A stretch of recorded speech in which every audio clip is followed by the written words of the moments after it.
În orice țară am să plec, indiferent de limba pe care am să o vorbesc, am să văd să spun: te iubesc. Te iubesc. I love you spun în engleză, je t'aime în franceză, în greacă spun s'agapò, în italiană ti amo.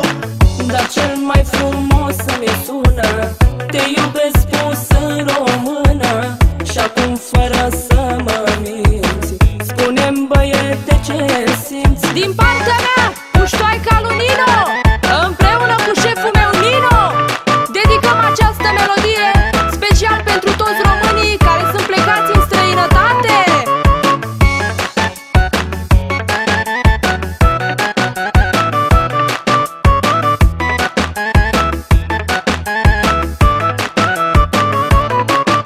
În orice țară, fată, te-aș pleca, niciun minut nu te-aș putea uita.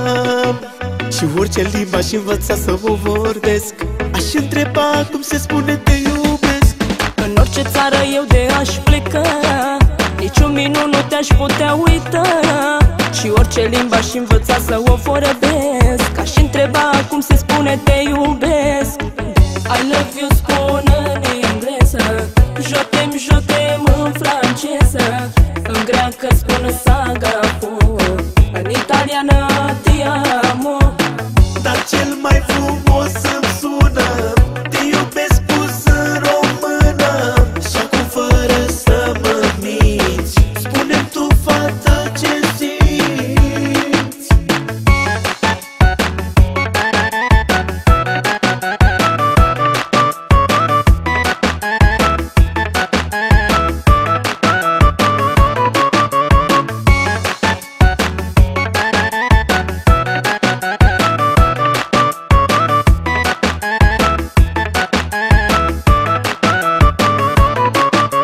Dacă sunt în New York sau la Paris, n-am cum să te uit, te iau cu mine în vis. În Madrid sau la Milano te voi fi, tot ca România eu te voi iubi.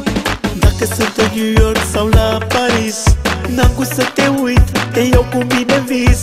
În Madrid sau în Milano te voi fi, tot ca România eu te voi iubi. I love you spun în engleză, je t'aime în franceză, în greacă spun s'agapò, în italiană ti amo. Dar cel mai frumos îmi sună te iubesc spus în română. Și acum fără să mă minți, spune-mi tu, fată, ce simți. I love you spun în engleză, je t'aime în franceză, în greacă spun s'agapò, în italiană ti amo. Dar cel mai frumos